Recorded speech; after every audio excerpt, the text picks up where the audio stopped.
السلام عليكم ورحمة الله تعالى وبركاته. معكم أنس خبير التجارة الإلكترونية.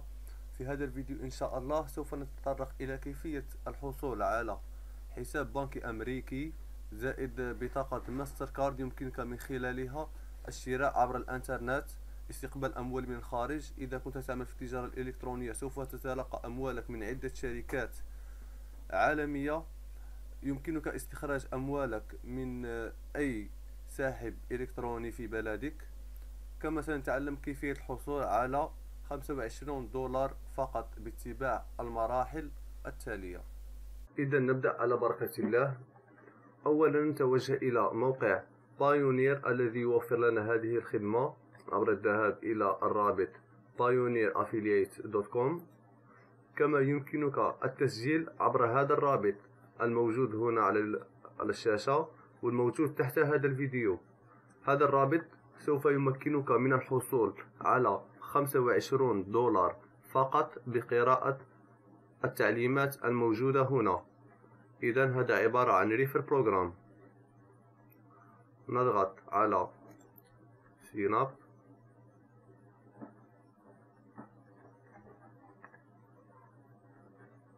هنا استمارة المعلومات. إخواني أخواتي، أريد منكم أن تملأوا معلومات صحيحة، لأننا هنا نتعامل مع بنك، مع أموال، مع قانون يؤطر كل هذه العملية. إذن لا تتلاعب أرجوك. هنا سوف نضع المعلومات الموجودة على البطاقة. نضع الاسم، اللقب، تاريخ الميلاد.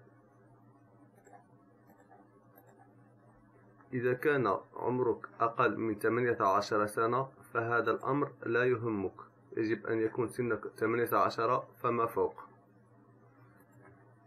يجب وضع الإيميل. الإيميل هنا سوف يراسلونك للحصول على بطاقة التعريف. يجب أن ترسل لهم بطاقة تعريف أو جواز سفر لكي يتأكدوا من الهوية. أنصح باستعمال جواز سفر، لأنه ليس عند الضغط على تيرميني سوف يراسلونك بالبطاقة. سوف يتأكدون من المعلومات الموجودة هنا والموجودة على البطاقة. إذن يجب أن تضع معلومات صحيحة. وضع البلد الجزائر. العنوان الصحيح. هنا يجب أن تضع العنوان الموجود على بطاقة تعريف. سوف أضع معلومات عشوائية أنا. بوستال كود، رقم الهاتف،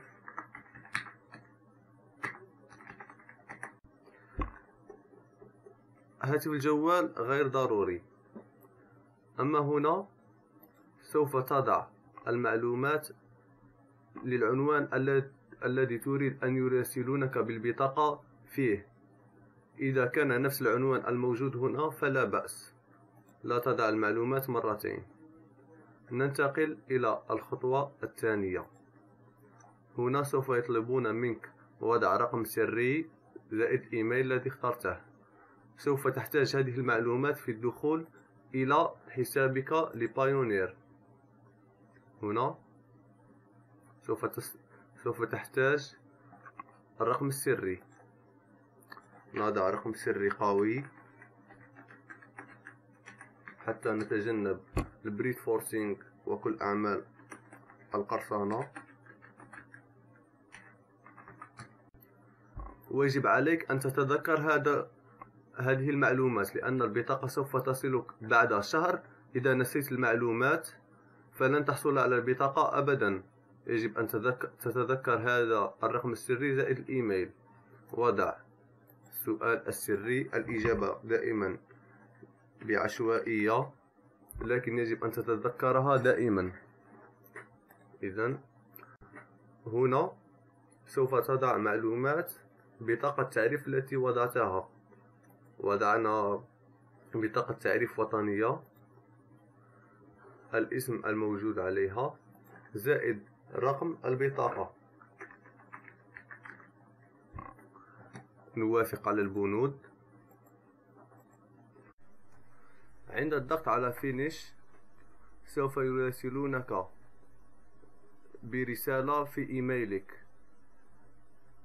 سوف تستغرق 3 أيام، يوم 4 أيام إلى يوم واحد. سوف أريكم الرسالة التي وصلتني أنا بعد قليل. إذن الرسالة الأولى التي ستتلقاها هي هذه الرسالة: أكملت التسجيل وأنت في المرحلة الثانية. بعد ذلك سوف تتلقى رسالة بعد هذه الرسالة، هي هنا سوف يطلبون منك رفع بطاقة الهوية.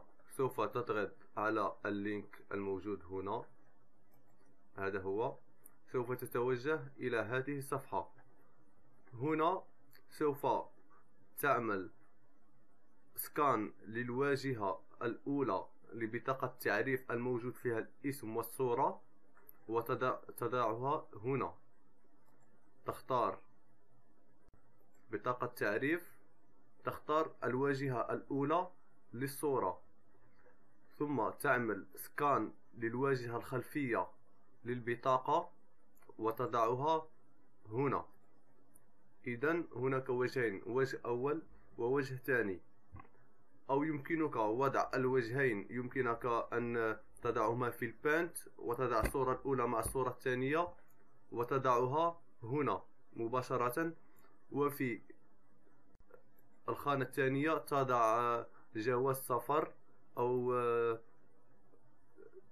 شهادة سياقة وتضعها هنا. إذن يجب أن تضع الصورة الأولى فقط، هي المهمة، وتضغط على أبلود. بعد رفعك لمعلومات بطاقة تعريف أو جواز سفر سوف تتلقى رسالة ثالثة وهي الأخيرة.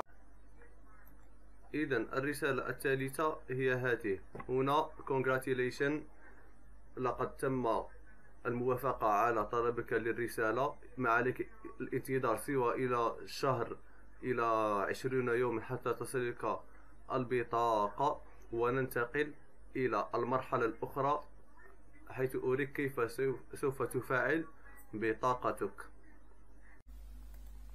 إذا ندخل إلى الحساب بايونير،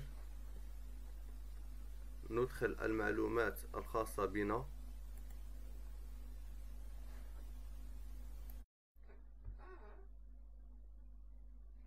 هذا هو حسابك على بايونير، سوف تجده على هذا الشكل. إذا تسجلت من الرابط الموجود تحت هذا الفيديو، سوف عندما تذهب إلى سيرفيس سوف تجد US Payment Service، وهو الحساب الأمريكي في الولايات المتحدة الأمريكية. أما إذا تسجلت من رابط الأفيلييت فوجب عليك مراسلة الشركة لكي تحصل على هذه الخدمة، وهذا الأمر الذي سوف أشرحه كيف تراسل الشركة. لذا فأنا أنصح مباشرة التسجيل من الرابط الموجود تحت الفيديو لكي تحصل على الحساب البنكي الأمريكي. إذا ندخل إلى حساب في الولايات المتحدة الأمريكية. هذا هو اسم البنك وهذا هو عنوان البنك. إذا ذهبت إلى الولايات المتحدة الأمريكية يمكنك التوجه إلى هذا العنوان واستخراج الشيك الخاص بك.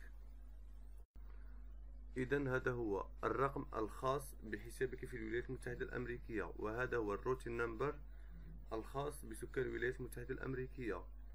أريد أن أشير إلى أن الحساب الأمريكي يمكنك الحصول عليه فقط بالتسجيل عبر الرابط الموجود أسفل هذا الفيديو، وبعد وصول الرسالة الثالثة التي تخبرك بالموافقة على طلبك للبطاقة الائتمانية.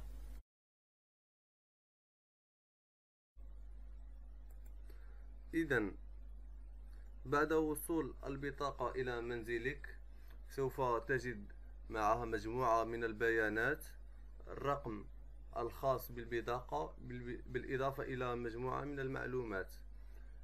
وجب عليك الآن تفعيل هذه البطاقة لكي تصبح صالحة للاستعمال. إذا تتوجه إلى موقع بايونير ثم activate your card. تدخل معلومات حسابك على بايونير.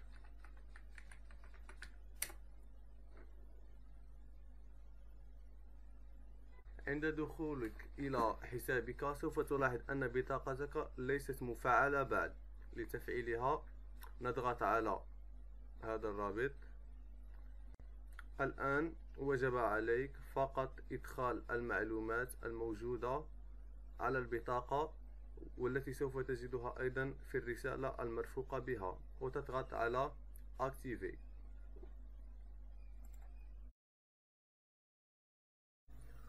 السؤال المطروح الآن هو كيفية شحن الحساب الأمريكي وبذلك شحن بطاقة بايونير. لهذا الغرض سوف نتوجه إلى Load Money to Card.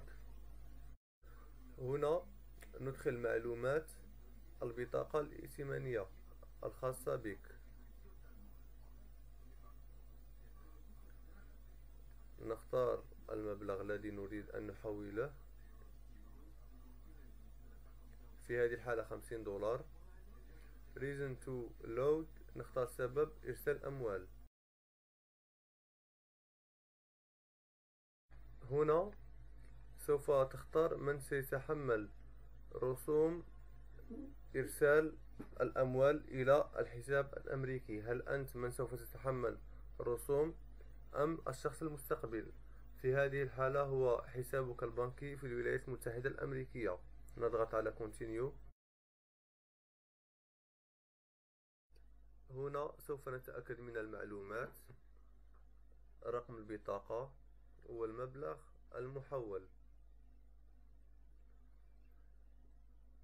في هذه الخانة سوف تدخل معلومات حسابك البنكي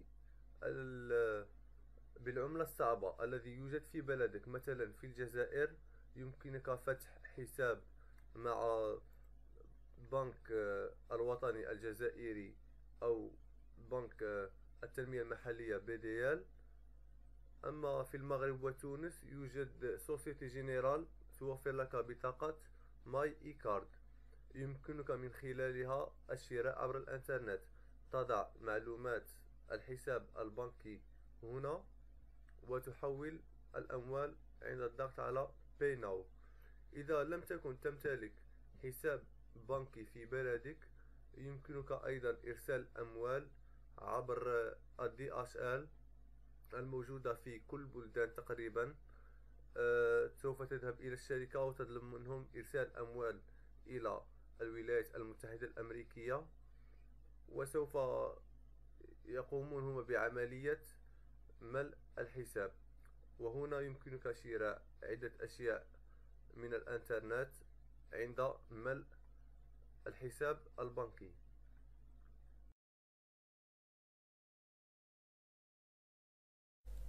إذا في حالة تسجيلك من رابط الأفيليت فإنك لن تحصل على الحساب البنكي الأمريكي. لهذا سوف تراسل الشركة لكي تطلب منهم الحصول على هذا الحساب. لهذا الغرض نتوجه إلى موقع بايونير. دائما نتوجه إلى Support Center.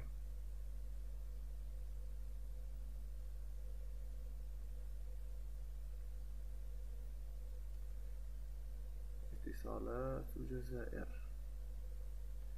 إذا هذه هي الصفحة. نتوجه إلى Contact For.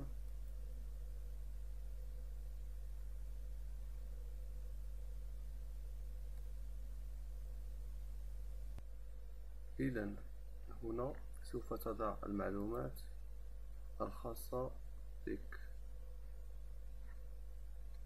اسمك،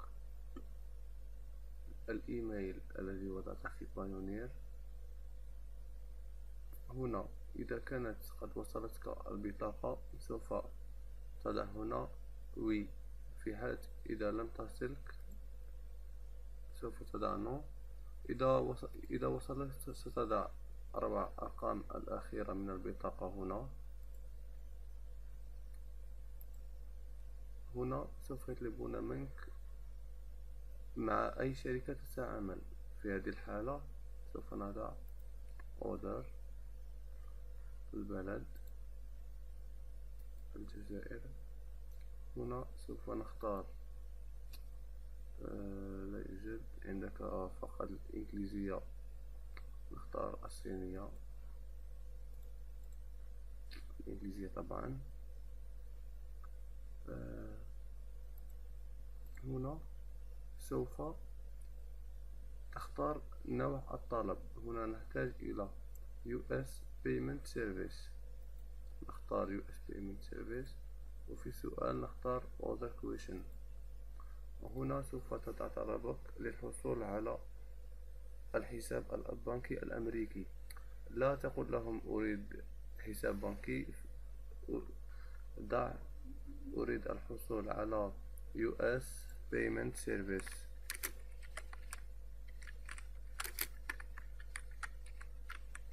هكذا، وضع الطلب هنا واضغط على Submit.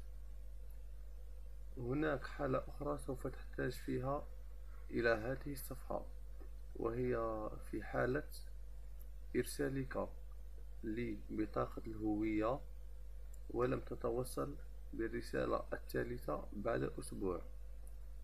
فمن المفروض عند إرسال بطاقتك الوطنية أو جواز سفر ستصلك رسالة الموافقة على البطاقة بعد أسبوع. في حالة عدم وصول الرسالة بعد أسبوع سوف تأتي إلى هذه الصفحة، تملأ نفس المعلومات. هنا تضع لم تأتيني البطاقة، نترك المعلومات هنا كما هي. هنا سوف تضع card shipping، وهنا نتركها other question، وسوف تكتب لهم أنني رفعت بطاقة الهوية في التاريخ كذا وكذا ولم تصلني رسالة الموافقة. سوف تحصل على إجابة على أكثر تقدير يومين. سوف يجيبونك ويقولون لك لقد أرسلنا طلبك إلى الشركة، وبعد 3 أيام سوف تأتيك الرسالة الثالثة ويقولون لك متى تصلك البطاقة. أظن أني شرحت كل الخطوات. إلى هنا نأتي إلى نهاية الفيديو. أي استفسار أو مشكل ضع تعليق تحت هذا الفيديو، وسوف أجيب على كافة الأسئلة إن شاء الله. لا تنسى أن تضغط على لايك والمشاركة إذا أعجبتك هذه الحلقة. والسلام عليكم ورحمة الله تعالى وبركاته. إلى فيديوهات أخرى إن شاء الله.